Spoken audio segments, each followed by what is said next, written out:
4 guidelines. Number 1, the board member districts must be drawn on the basis of precinct lines.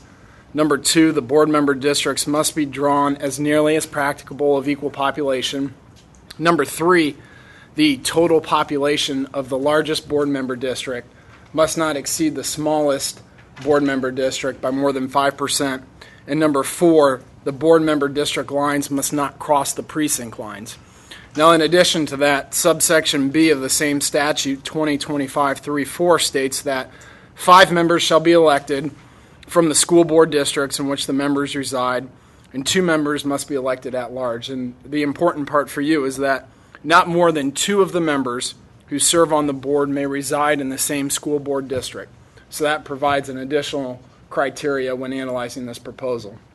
Currently, as they exist today, the IPS board member districts are unsustainable for 2 reasons.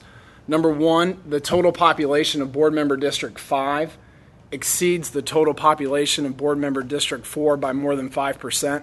In fact, it exceeds it by about 6.3%.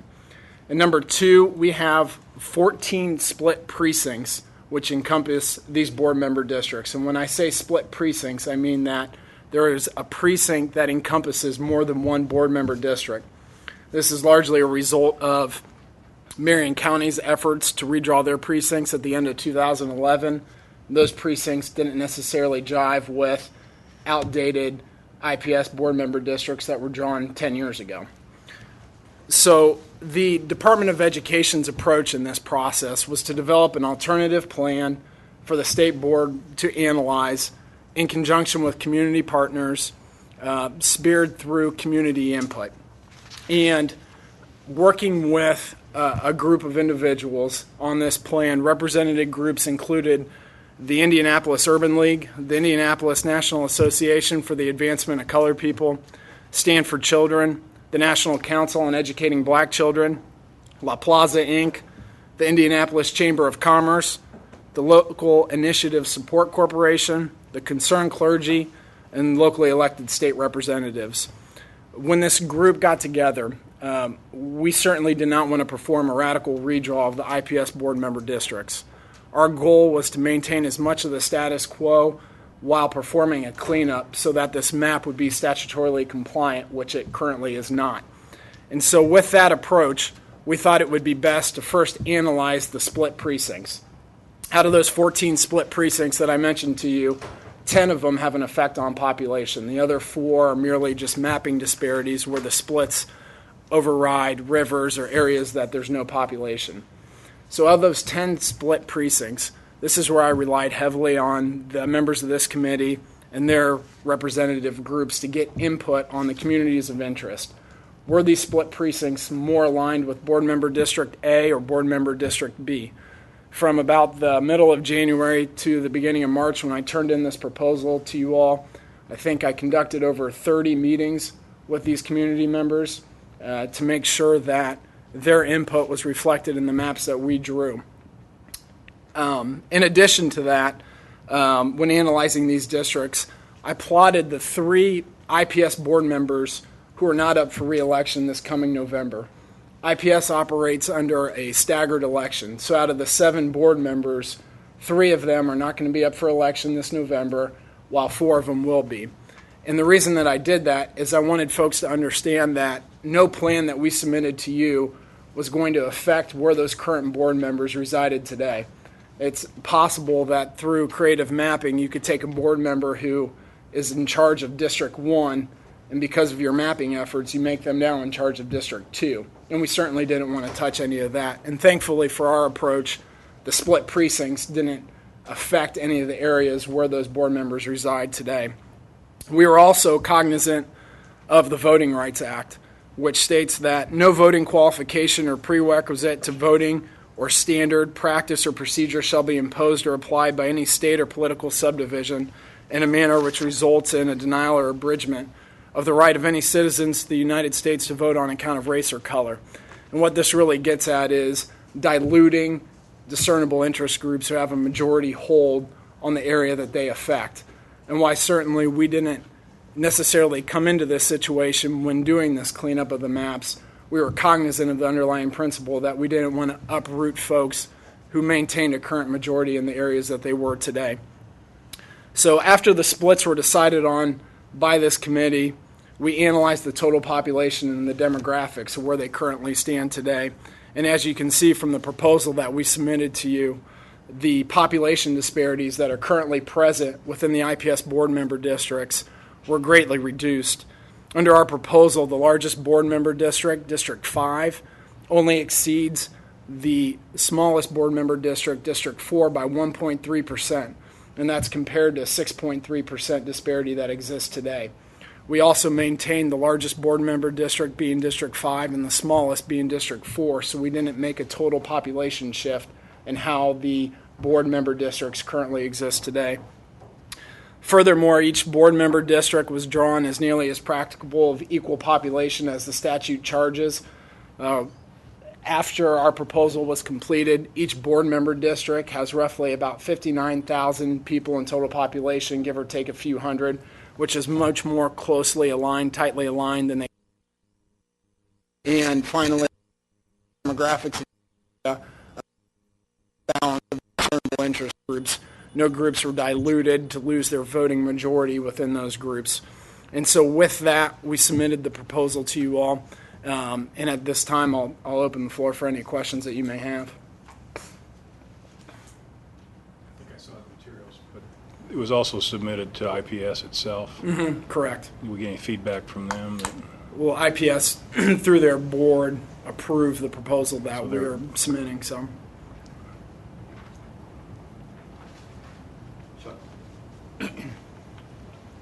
I found it hard to tell the difference, I apologize, between the current map and the Sure.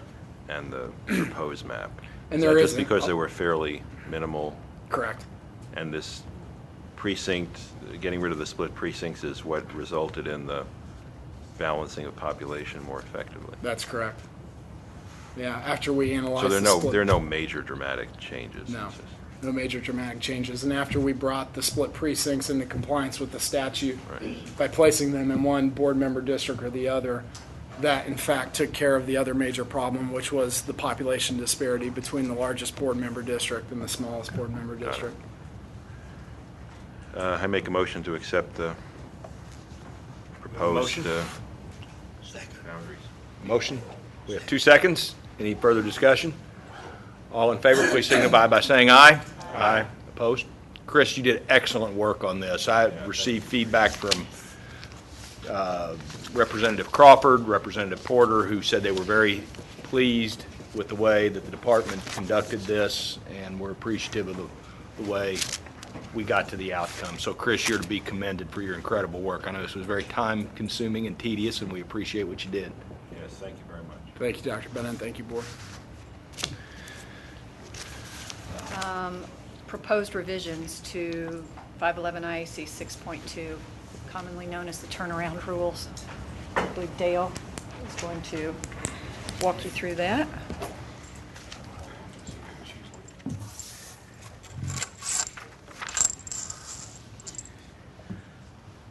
All right, so the proposed revisions to this rule, if you may recall, this goes back to the board originally started this process with the turnaround rule back in November.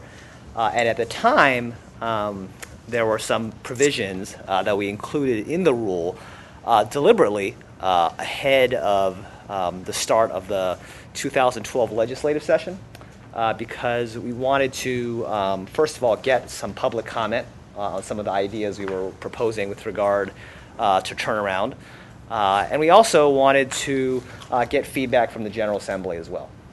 That was one piece of it. The other reason for including some of those provisions was that just given the rulemaking timeline that's just necessitated, we couldn't afford to wait until the conclusion of the 2012 session to actually begin the rulemaking process, especially when you're looking at the cohort, a potential cohort of schools we're looking at that would be affected later on this spring.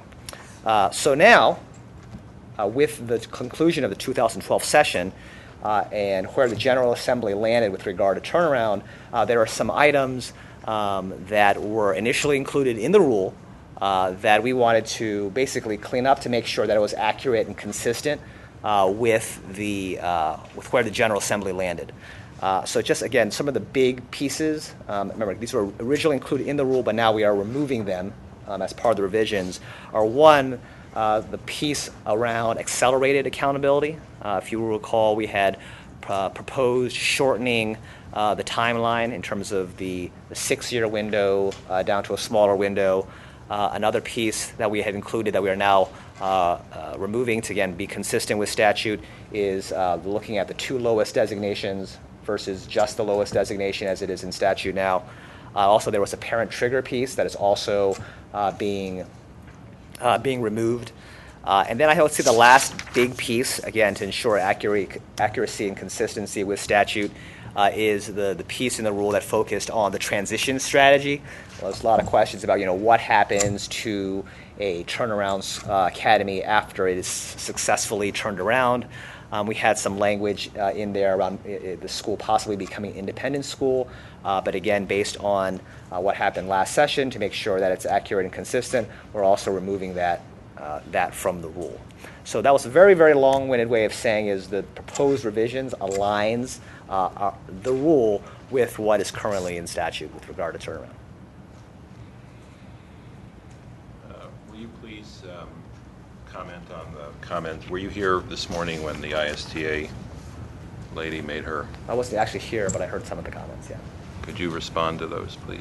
Yeah, so, there were some pieces in there. I didn't write down all the notes, but in terms of the idea, what I heard. Let's go through. Okay, sure. I did. So the first is that there's no authority to allow turnaround schools to accept students from other districts. Right, and I guess, that. Or from other outside the district. I don't have the statute in front of me, but I know from our interpretation is that is something that is allowed in statute.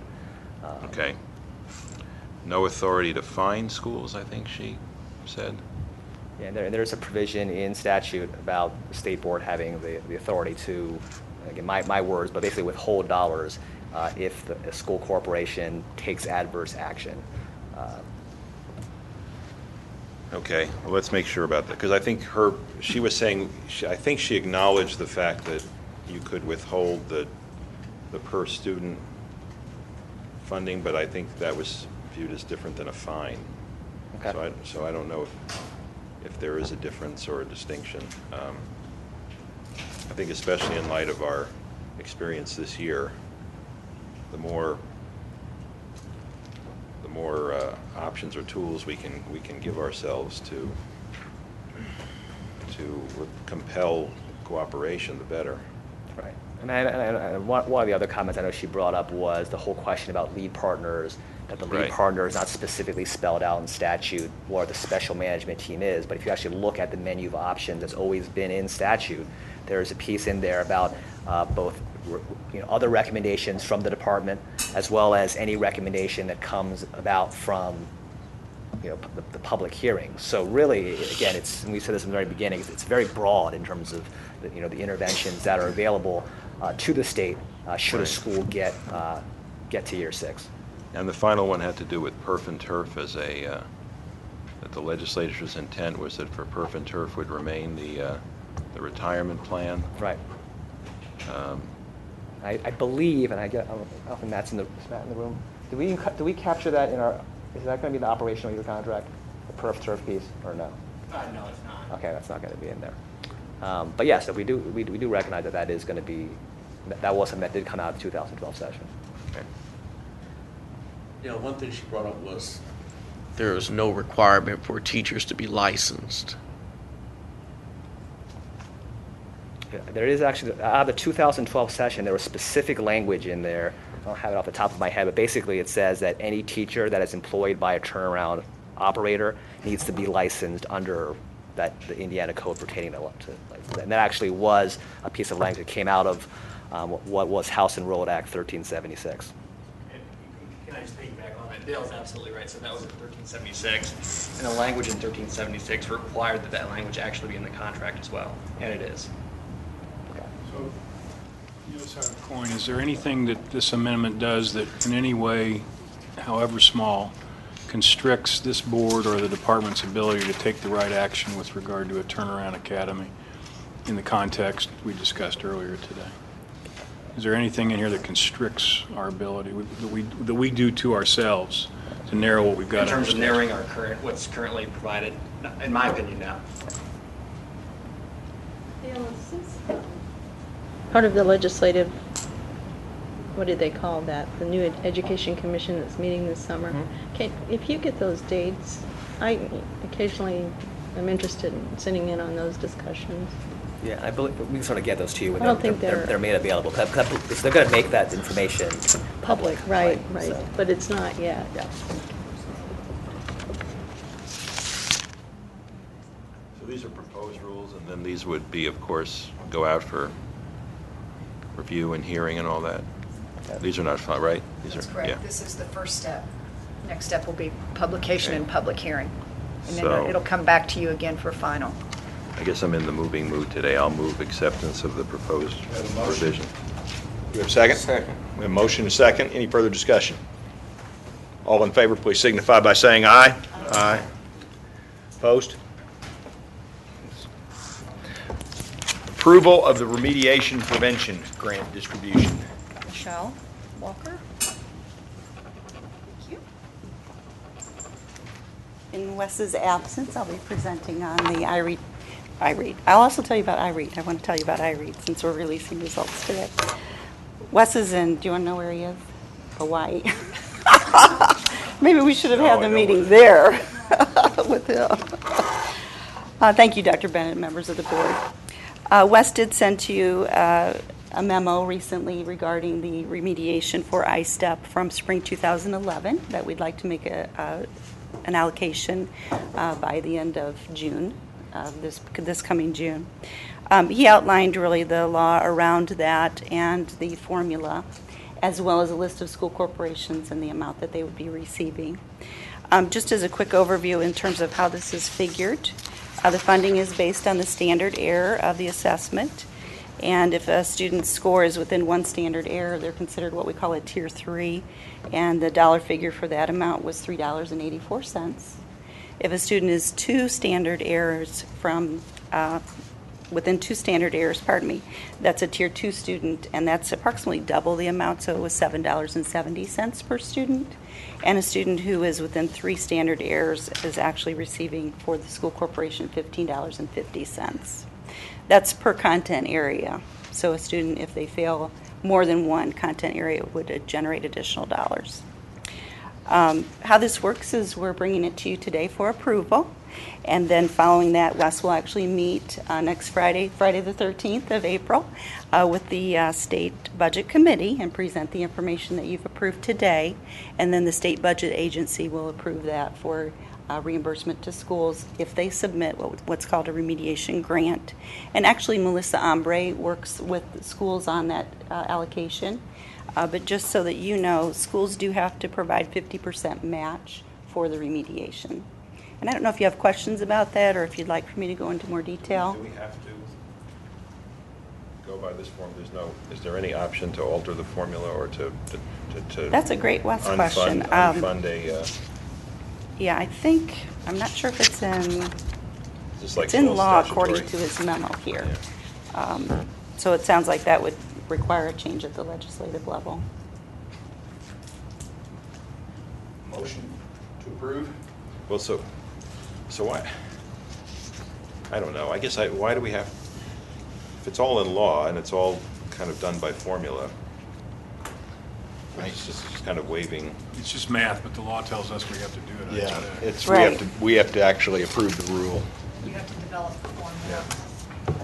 Approve this. I mean, this is the formula that's being proposed, that for Tier 1, it's $3, and you have to approve that by statute, and then it goes to the State So- Budget State Budget Committee. Committee. we have discretion or judgment to allocate between the three tiers, but not to take it for some other purpose, even though we may think that purpose is remediation.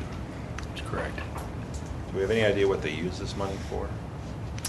We actually don't dictate the type of remediation that they need to provide for a student, but that they actually must provide it. So even if they don't submit a remediation grant for the 50% match, they are still required to provide remediation for students who don't pass one or more portions of the test. They use a variety of methods, frankly, from everything from after-school tutoring to interventions during the day, summer school. Again, it really should be based on the unique needs of each individual student, and so we don't dictate what that would look like.